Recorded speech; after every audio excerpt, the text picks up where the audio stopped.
नमस्कार दोस्तों, ये है ज्ञानधारा चैनल। आज के इस वीडियो में हम लोग बात करेंगे यूपी पीजीटी 2009 के अंतर्गत भूगोल से पूछे गए 51 से लेकर 100 नंबर प्रश्नों तक, अर्थात कुल मिलाकर 50 प्रश्नों के बारे में। उनको सॉल्व करेंगे व्याख्यात्मक तौर पे। तो जो पहला प्रश्न पूछा गया है कि कयाल निम्नलिखित में से क्या है। ऑप्शन दिए हुए हैं: ऊपरी गंगा मैदान में पाए जाने वाले निम्न भूमि के क्षेत्र, केरल तट पर पाए जाने वाले लैगून, उच्च हिमालयी भागों में पाए जाने वाले घास के मैदान, या हिमालय प्रदेश में पाए जाने वाले फल उद्यान। तो जो कयाल है वो है आपका केरल के तट पे पाए जाने वाले लैगून।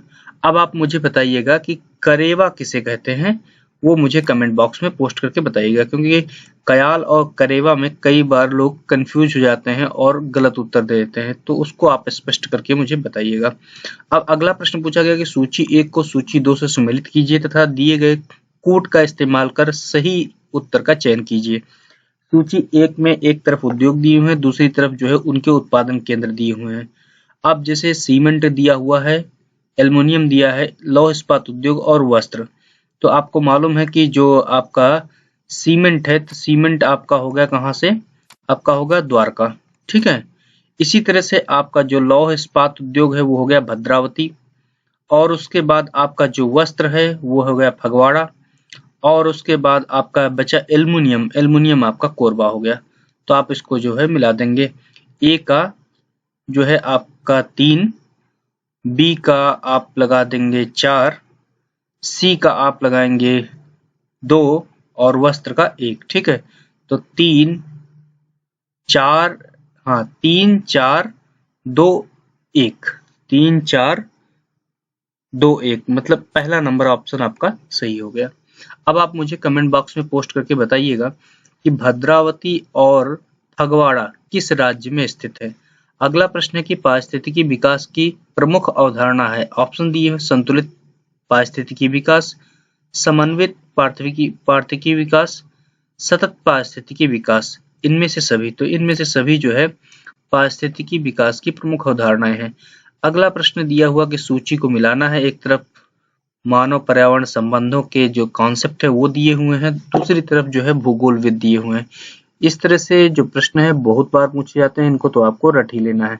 पहला है कि संभववाद। तो संभववाद जो है कॉन्सेप्ट दिया था ब्लास महोदय ने, या उससे जुड़े हुए हैं। निश्चयवाद जो है आपका रेडजल हो गया। वैज्ञानिक जो निश्चयवाद है वो आपका ग्रिफिथ टेलर हो गया। और क्रियात्मक जो संभववाद है वो हो गया आपका जॉर्ज स्टैथम का। तो आप इसको आसानी से मिला देंगे। ठीक है। अगला जो प्रश्न दिया गया है कि भूगोल में द्वैतवाद की अवधारणा के सर्वप्रथम जन्मदाता कौन थे। ऑप्शन दिया हुआ हेटनर, वारेनियस, रिच्थोफेन और जीन ब्रून्स। तो इसमें आपका उत्तर सही है वारेनियस।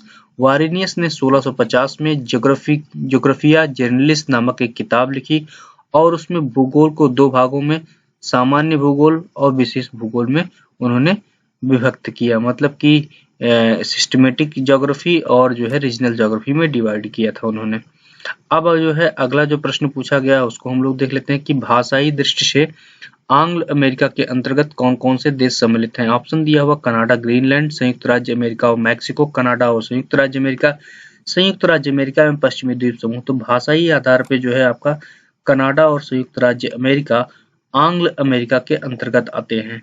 अगला प्रश्न पूछा गया कि तारिन बेसिन में निम्नलिखित में से किस प्रकार की जलवायु पाई जाती है। ऑप्शन दिए हुए हैं गर्म मरु जलवायु, शीत मरु जलवायु, शीतोष्ण महाद्वीपीय जलवायु या सागर तटीय जलवायु। तो जो तारिन बेसिन है वो है शीतोष्ण महाद्वीपीय जलवायु का प्रकार है, और यहाँ पर जो हवाएं हैं काफी तेजी से चलती हैं, मिट्टी अनुपजाऊ है, और ये जुंगोरियन बेसिन, तारिन बेसिन और सैदम बेसिन, ये पूरा जो क्षेत्र है वो शीतोष्ण महाद्वीपीय जलवायु के अंतर्गत ही आता है। अगला प्रश्न जो पूछा गया है कि प्रथम सूर्योदय का देश किसे कहा जाता है। ऑप्शन दिए हुए फिलीपींस को, जापान को, ताइवान को, दक्षिणी कोरिया को। तो ये आपका उत्तर हो जाएगा जापान का, जो कि आप बहुत छोटे में ही सुने होंगे कि इसे सूर्योदय का देश कहते हैं। और जापान में लगभग में 3900 द्वीप हैं, और 4 द्वीप प्रमुख हैं। उनमें से जो चारों द्वीप हैं हैकिडो, हॉन्शू, क्योशू और शिकोकू हैं। उनमें से जो आपका हांसू द्वीप है वो सबसे बड़ा द्वीप है। अगला प्रश्न पूछा गया कि सूची 1 को सूची 2 से मिलाइएगा। एक तरफ जो है जलवायु एक उष्णकटिबंधीय चक्रवात दिए हुए हैं, और दूसरी तरफ उनके जो है उत्पत्ति क्षेत्र दिए हुए हैं। तो उष्णकटिबंधीय चक्रवात हरिकेन जो है आपका ए मिल जाएगा 3 से कैरिबियन सागर और मैक्सिको की खाड़ी में उत्पन्न होने वाला जो है चक्रवात है। टाइफून जो है आपका वो हो जाएगा आपका, यहाँ पे ध्यान से देखिएगा तो हाँ, जो आपका टाइफून है वो आपका हो जाएगा पश्चिमी दक्षिणी प्रशांत महासागर में। आपका बिली हो जाएगा पश्चिमी उत्तरी प्रशांत महासागर। नहीं, आपका यहाँ पे देखना होगा कि जो हरिकेन है वो कैरिबियन सागर और मैक्सिको की खाड़ी में। उसके बाद आपका जो टाइफून है वो आपका जाएगा पश्चिमी उत्तरी प्रशांत एवं चीन सागर में। विली आपका दक्षिणी पश्चिमी प्रशांत महासागर में, और चक्रवात आपका बंगाल की खाड़ी और दक्षिणी हिंद महासागर में। तो आपको इस तरह से मिला देना है, ठीक है। अब जो है हम लोग आगे चलते हैं, अगला प्रश्न देख लेते हैं। हाँ, ये आप देख लीजिएगा, ये पूरा मिला हुआ है, हमने जो आपको बताया वही है। अगला प्रश्न है कि रूस में कृषि फार्मों को निम्नलिखित में से किस नाम से जाना जाता है? कोलखोज, खोलखोज, कोजखोल और कोखलोज। तो उसे कहते हैं कोलखोज। कोलखोज जो है रूस की जो सामूहिक या सहकारी कृषि होती, उनके फार्म होते हैं, उन्हें कहते हैं। इस प्रकार के कृषि संगठन की शुरुआत जो भूतपूर्व जो यूएसएसआर था उसमें की गई थी। बाद के वर्षों में कुछ अन्य साम्यवादी देश जैसे पूर्वी यूरोप, चीन, वियतनाम, उत्तरी कोरिया ने भी इस प्रकार की कृषि पद्धति को अपनाया था। अगला जो प्रश्न पूछा गया कि फ्रांस में आधुनिक भूगोल के विकास का श्रेय किसको दिया जाता है? ऑप्शन दिए हुए जीन ब्रून्स, वाइडल डी लाप्लास, डिमांजिया और मार्तोन। तो वाइडल डी लाप्लास को दिया जाता है, ठीक है। और अगला जो प्रश्न पूछा गया वो हम लोग देख लेते हैं कि निम्नलिखित में से कौन सा कुल जनसंख्या एवं कृषि घनत्व के अनुपात को प्रदर्शित करता है? तो यहाँ 4 प्रकार के घनत्व दिए हैं, उनमें से आपको विकल्प चुनना है। ऑप्शन दिया हुआ है कृषि घनत्व, आर्थिक घनत्व, पोषण घनत्व और कायिक घनत्व। तो जो कायिक घनत्व होता है वो कुल जनसंख्या और कृषि क्षेत्रफल के अनुपात को दर्शाता है। अब आप मुझे बताइएगा कि कुल कृषि कार्य में लगी हुई जनसंख्या और कृषि क्षेत्रफल के अनुपात को क्या कहते हैं? वो कौन सा घनत्व होता है, वो मुझे कमेंट बॉक्स में पोस्ट करिएगा। अगला प्रश्न है कि भूगोल क्षेत्रवर्णीय विज्ञान है, यह कथन किस भूगोलविद द्वारा प्रदत्त किया गया? ऑप्शन दिए हैं कार्ल रिटर, हैटनर, ब्लास और हैगेट। तो जो क्षेत्रवर्णीय है कोरोलॉजिकल जो साइंस है वो कहा था अल्फ्रेड हैटनर महोदय ने। इन्होंने एक बहुत फेमस किताब लिखी थी, उस किताब का नाम क्या है आप मुझे कमेंट बॉक्स में पोस्ट करिएगा। अगला प्रश्न है वोल्कर कुंडे पुस्तक के लेखक कौन है? ऑप्शन दिए हुए हम्बोल्ट, रेडजल, रिच्टहोफेन और हैटनर महोदय। तो जो वोल्कर कुंडे वो लिखा था फ्रेडरिक रेडजल महोदय ने। वोल्कर कुंडे का मतलब होता है कि मानव प्रजाति का इतिहास, ठीक है। तो आपको बताते चले कि रेडजल महोदय को जो राजनीतिक भूगोल उसका पिता व मानव भूगोल का पिता दोनों संयुक्त रूप से कहा जाता है।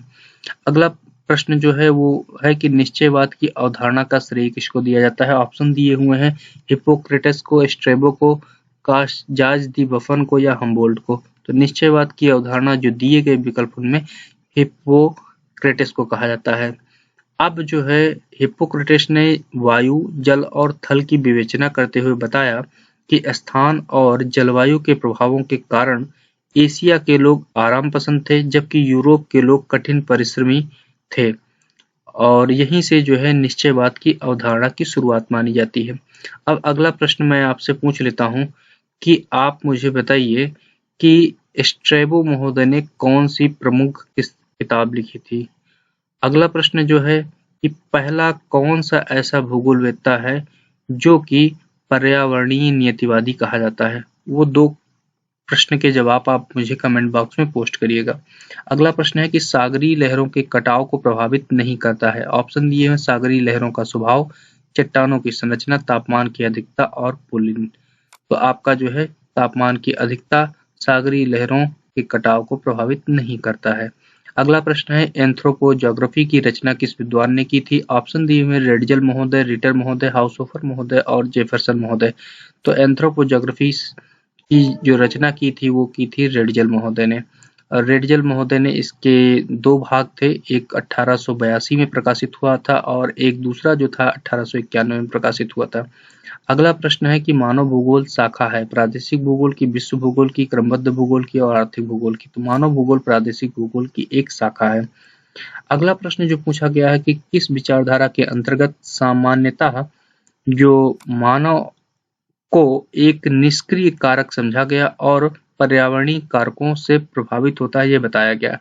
ऑप्शन दिए हुए निश्चयवाद, नियतिवाद, प्रत्युरोचवाद और मानवतावाद। तो निश्चयवाद के अंतर्गत जो है मानव को एक निष्क्रिय कारक जो है समझा गया। अगला जो प्रश्न है उसको हम लोग देख लेते हैं क्या पूछा गया है। तो अगला प्रश्न जो है हम लोग आगे चलते हैं। अब मुझे बताइएगा कि नियतिवाद के अंतर्गत किस एक विद्वान ने कहा था कि मानव पृथ्वी की उपज है? ये किसने कहा था? आप मुझे कमेंट बॉक्स में पोस्ट करके बताइएगा। अगला प्रश्न है कि जल के घनत्व के अंतर के कारण भी धाराएं गतिमान हो सकती हैं, इसे कहते हैं। ऑप्शन दिए हैं थर्मोक्लाइन धाराएं, इंट्रोक्लाइन धाराएं, गायर्स धाराएं या पस्ट्रोक्लाइन धाराएं। तो उसे कहते हैं आपका थर्मोक्लाइन धाराएं। अगला प्रश्न है कि चंद्रमा का ज्वार उत्पन्न करने वाला बल सूर्य के बल से कितने गुना अधिक है? ऑप्शन दिए हुए हैं 1.1, 2.12, 2.17, 1.2। तो आपका विकल्प सही है 2.17। अभी आज के दिन ही जब मैं वीडियो रिकॉर्ड कर रहा हूँ उस समय जो है अभी यास जो है चक्रवात आया हुआ है और इसी समय जो है पूर्ण चंद्रग्रहण भी है। तो उम्मीद की जा रही है कि जो पूर्ण चंद्रग्रहण है इसकी वजह से जो यास चक्रवात है उसमें जो है तीव्रता अधिक हो सकती है। तो आप उसको भी अनुभव कर सकते हैं और समझ सकते हैं। अगला जो प्रश्न पूछा गया उसको हम लोग देख लेते हैं कि विश्व के कुल क्षेत्रफल का कितना प्रतिशत भाग निर्जन है? ऑप्शन दिए हुए हैं 22%, 33%, 44% या 55%। तो विश्व का लगभग में जो है आपका 33% भाग जो है वो अभी भी निर्जन है। ठीक है, तो ये आपका विकल्प सही हो गया। अगला प्रश्न पूछा गया कि मरुस्थल के पशु जैसे ऊंट तथा शेर का रंग कैसा होता है? ऑप्शन दिए हैं बालू जैसा, ग्लास जैसा या प्रकाश जैसा या नीला। तो बालू जैसा जो है होता है। अगला प्रश्न जो पूछा गया है वो है उष्णकटिबंधीय वन को भारत में क्या कहते हैं, या उष्णकटिबंधीय वन भारत में कहाँ पाए जाते हैं? ठीक है, तो उष्णकटिबंधीय वन जो कहते हैं वो है आपका तराई को। तो उष्णकटिबंधीय वन भारत में जो है बहुतायत पाए जाते हैं। इन्हें मानसूनी वन या तराई वन भी कहा जाता है और ये वन जो है विभिन्न क्षेत्रों में पाए जाते हैं जहां पर वार्षिक वर्षा जो है वो आपकी 70 से लेकर 90 सेंटीमीटर तक होती है। अगला जो प्रश्न पूछा गया है वो हम लोग देख लेते हैं कि कैलिफोर्निया के मरुस्थल में शीतकालीन गर्म शुष्क पवन को क्या कहते हैं? मतलब ड्राई, वेट, ड्राई वार्म जो विंड है उसे क्या कहते हैं? ऑप्शन दिया हुआ है पापामायो, ट्विस्टर, ब्लिजार्ड या सांताना। तो कैलिफोर्निया की घाटी में सांताना चलती है। अगला प्रश्न पूछने से पहले मैं आपसे पूछ लेता हूं कि ब्लिजार्ड और पापामायो ये जो दो स्थानीय पवनें हैं ये किस देश में प्रवाहित होती हैं? अगला प्रश्न है कि प्रत्येक 100 मीटर की ऊंचाई पर तापमान का जो सामान्य ह्रास दर है वो कितना होता है? ऑप्शन दिए हुए हैं 0.65 degree centigrade, 0.80 degree centigrade, 0.90 degree centigrade या 1 डिग्री सेंटीग्रेड। तो आपका ऑप्शन सही है 0.65 डिग्री सेंटीग्रेड। अब आपको बताते चले कि प्रत्येक 1 किलोमीटर की ऊंचाई पर धरातल की सतह से जब आप जाते हैं तो 6.5 डिग्री सेंटीग्रेड की कमी आती है। अगला जो प्रश्न पूछा गया उसको हम लोग देख लेते हैं। अगला प्रश्न पूछा गया कि डोलड्रम किस दबाव पट्टी में पाई जाती है या किस दाब पट्टी में पाया जाता है? ऑप्शन दिए हैं विषुवत-रेखीय निम्न वायुदाब पेटी, उपोष्ण उच्च वायुदाब पेटी, उपध्रुवीय निम्न वायुदाब पेटी या ध्रुवीय उच्च वायुदाब पेटी। तो जो है आपका विषुवत-रेखीय या विषुवतीय निम्न वायुदाब पेटी में डोलड्रम पाया जाता है। अब आपको बताते चले कि पूरे ग्लोब पर जो है ये जो पेटियां दी हुई हैं चारों आप जो विकल्प देख रहे हैं इनमें से 2 पेटियां जो हैं जो कि तापजन्य हैं और उनमें से जो तापजन्य है वो है विषुवत-रेखीय पेटी, निम्न वायुदाब पेटी और ध्रुवीय उच्च वायुदाब पेटी। और जो गतिजन्य है पृथ्वी की घूर्णन गति के कारण जो है ये जिन पेटियों का आविर्भाव हुआ है वो है उपोष्ण उच्च वायुदाब पेटी व उपध्रुवीय निम्न वायुदाब पेटी। तो इनको तो आपको याद कर लेना है। अगला प्रश्न है कि पछुआ पवनें दोनों गोलार्धों में किन अक्षांशों के बीच में चलती हैं? 20 डिग्री से 40 डिग्री के बीच में, 30 से 50 डिग्री, 40 से 50 डिग्री या 35 से 60 डिग्री। तो दोनों अक्षांशों में दोनों गोलार्धों में मतलब उत्तरी गोलार्ध और दक्षिणी गोलार्ध में 30 से 35 डिग्री से लेकर 60 से 65 डिग्री के बीच में जो है पछुआ पवनें चलती हैं, वेस्टर्लीज चलती हैं। अगला प्रश्न है कि विभिन्न गुणों वाली वायु राशियों के मध्य की संपर्क रेखा क्या कहलाती है? ऑप्शन दिए हुए हैं ऊष्मित, वाताग्र, चक्रवाती या जेट। तो अगर दो भिन्न वायु गुण वाली अगर वायु राशियां हैं तो उनके बीच की जो संपर्क रेखा उसे वाताग्र कहते हैं या फ्रंट कहते हैं। अब अगला प्रश्न जो पूछा गया कि नमी की वह मात्रा जो तरल और ठोस जल के वाष्पन तथा पेड़ पौधों के वाष्पोत्सर्जन द्वारा वायुमंडल को प्राप्त होती है। ऑप्शन दिए हुए हैं कि क्या कहते हैं? ओस, वाष्पन वाष्पोत्सर्जन या पाला या कोहरा। तो उसे कहते हैं वाष्पन वाष्पोत्सर्जन, इवेपोट्रांसपिरेशन। अगला प्रश्न जो पूछा गया कि भूकंप के उद्गम केंद्र जिसे छाया क्षेत्र कहते हैं में कौन सी भूकंपीय तरंग पहुंच पाती है? ऑप्शन दिए हुए हैं पी तरंगे, एस तरंगे, पृष्ठीय तरंगे या अंतिम तरंगे। तो ये आपका जो है पूछा गया है। अब आप मुझे बताइएगा कि जो है भूकंप का मूल क्या होता है, अधिकेंद्र क्या होता है, भूकंप को नापने के कौन कौन से यंत्र हैं, और अगर इसको ग्राफ में प्लॉट करना हो तो उसे क्या कहते हैं, यह समान भूकंपीय गहनता वाले स्थानों को मिलाने वाली जो काल्पनिक रेखा उसे क्या कहते हैं। तो ये सब चीजें आपको बतानी है, इतने प्रश्न आपसे मैं पूछ रहा हूँ बतानी है। अब आप जो है इसका उत्तर देख लीजिए कि जो पृष्ठीय तरंगे होती हैं वो आपका जो है उत्तर सही है। अब आपको बताते चले कि जो पृथ्वी का जो छाया क्षेत्र होता है वो 101 डिग्री से लेकर 145 डिग्री के बीच में होता है। अगला प्रश्न पूछा गया कि भारत का एकमात्र प्रसुप्त ज्वालामुखी कहाँ स्थित है? ऑप्शन दिए हुए लक्षद्वीप, अंडमान निकोबार और जो भी दिए हुए हैं। तो अंडमान निकोबार में भारत का एक प्रसुप्त ज्वालामुखी जिसे आपका नाम मालूम होगा कि क्या है, वो है आपका बैरन द्वीप समूह। ठीक है, जो एक्टिव वोल्केनो है वही केवल हिंदुस्तान में एक है, और जो दूसरा है वो एक है आपका नारकोंडम द्वीप समूह पे है, तो उसको भी आपको याद रखना है। तो जो एक्टिव है वो केवल बैरन है जो कि अंडमान निकोबार द्वीप में समूह में स्थित है। अगला प्रश्न जो पूछा गया कि निम्न में से कौन सा महासागर प्रतिवर्ष छोटा होता जा रहा है? ऑप्शन दिए हुए अटलांटिक महासागर, प्रशांत महासागर, हिंद महासागर और अरब सागर। तो प्रशांत महासागर प्लेट विवर्तन की क्रिया के कारण लगातार जो है छोटा होता जा रहा है। अगला प्रश्न है कि स्थलमंडल कितने मुख्य प्लेटों में विभक्त है? ऑप्शन दिया हुआ है 7, 8, 6, 5। तो ये जो है जो विभक्त है वो 7 बड़ी प्लेटों में विभक्त है। अगला जो प्रश्न पूछा गया उसको हम लोग देख लेते हैं। अगला प्रश्न है कि दक्षिणी पश्चिमी मानसून अधोलिखित किस एक कारण से प्रभावित नहीं होती है? ऑप्शन दिए हैं जेट स्ट्रीम की बदलती हुई स्थिति, अंतः उष्णकटिबंधीय अभिसरण का फैलना और सिकुड़ना, एल नीनो का व्यवहार या स्थल जल का तापीय अंतर। तो अंतः उष्णकटिबंधीय अभिसरण का फैलना और सिकुड़ने से जो दक्षिणी पश्चिमी मानसून है वो प्रभावित नहीं होता है। अगला जो प्रश्न पूछा गया है कि किसी बड़े भूकंप के आने से पूर्व किस गैस का निकास बढ़ जाता है? ऑप्शन दिए हुए रेडान, नाइट्रोजन, हीलियम, ऑक्सीजन। तो रेडान गैस का जो है वो निकास बढ़ जाता है जब भी बड़ा कोई भूकंप आना होता है, तो इसका जो स्राव होता है वो बढ़ जाता है जिससे कि भूकंप की भविष्यवाणी करने में आसानी होती है। अगला जो है प्रश्न पूछा गया कि कौन सा एक सुमेलित नहीं है? ऑप्शन दिए हुए हैं मतलब एक तरफ जो है स्थलाकृतियां दी हुई हैं और दूसरी तरफ उनके क्षेत्र दिए हुए हैं। ट्रैप जो है मेघालय, करेवा कश्मीर, तो करेवा जो है कश्मीर घाटी सही है। उत्खात भूमि जो है चंबल घाटी, ये भी सही है। पाट भूमि जो है रांची का पठार। तो जो ट्रैप है ये आपका जो है मेघालय से सुमेलित नहीं है। अब जो है ये आपका ऑप्शन सही हो गया। अब हम लोग जो है अगला देख लेते हैं।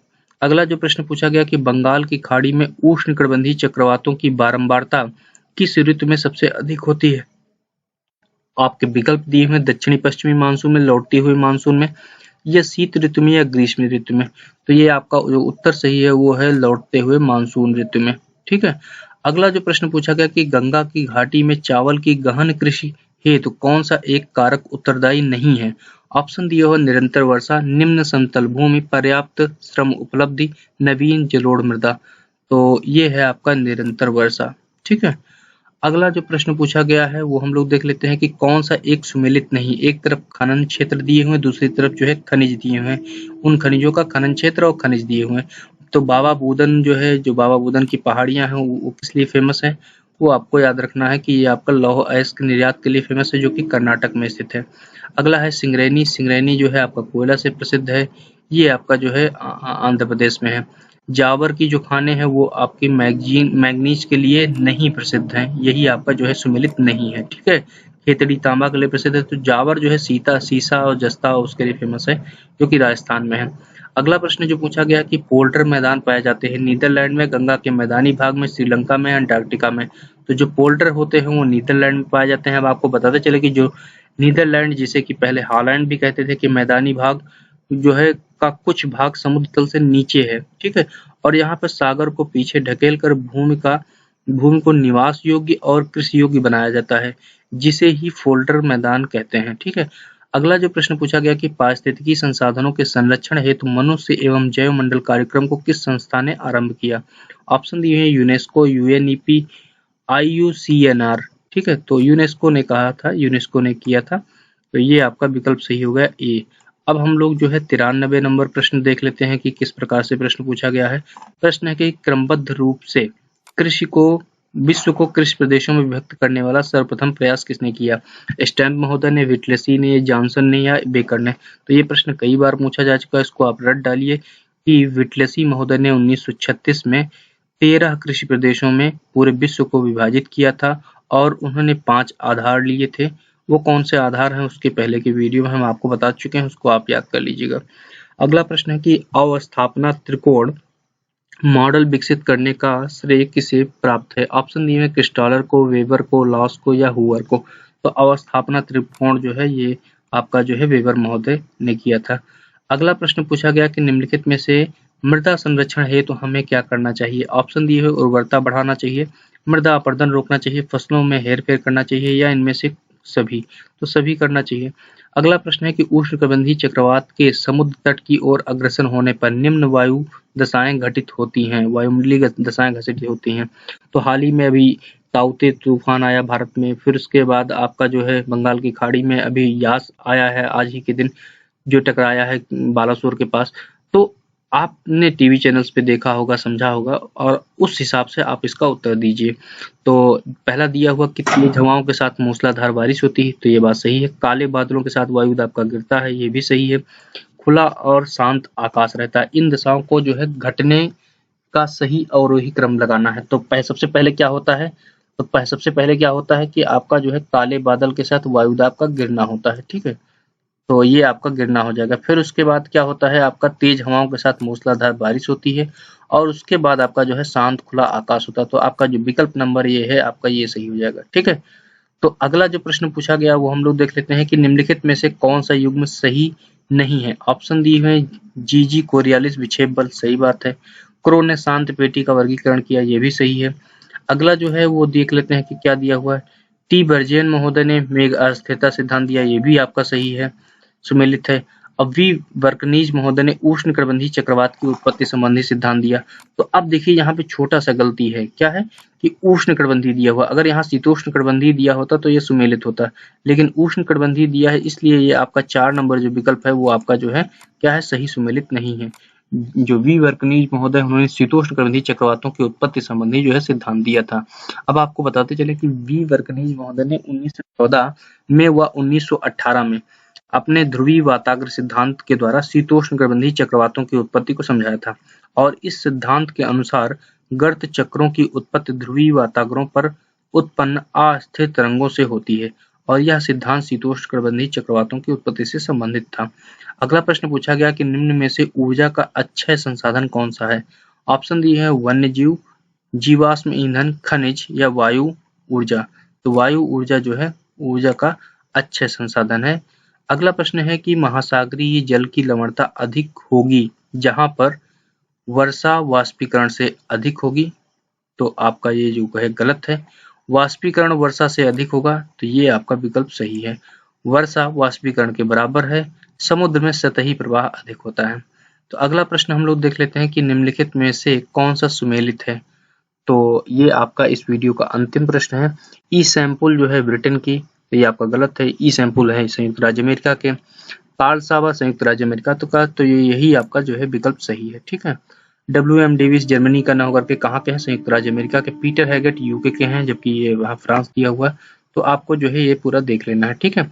तो अब जो है अगले वीडियो में हम लोग जो 25 शेष प्रश्न बचे हुए हैं उनको हम लोग सॉल्व करेंगे, और उनको सॉल्व करने के बाद 2006 के पीजीटी के अंतर्गत भूगोल से क्या प्रश्न पूछे गए उनको हम लोग सॉल्व करेंगे। ठीक है। तो उम्मीद है ये वीडियो आपको पसंद आया होगा। आप इसी तरह से हमारे वीडियोस को देखते रहिए, अपने दोस्तों में शेयर करिए, अधिक से अधिक शेयर करिए, और जो प्रश्न पूछे जाते हैं उनको जरूर कमेंट बॉक्स में पोस्ट करिए, जिससे कि हमें पता चल सके कि आप लगातार पढ़ाई कर रहे हैं और इन वीडियोस का जो है आपको फायदा मिल रहा है। और उम्मीद है कि आप अगर सभी वीडियोस देखते हैं तो आपको आगामी जो भी परीक्षाएं आएंगी, शिक्षक भर्ती की हो या फिर कोई पात्रता परीक्षा हो, उसमें आप आसानी से सफलता प्राप्त कर सकेंगे। धन्यवाद।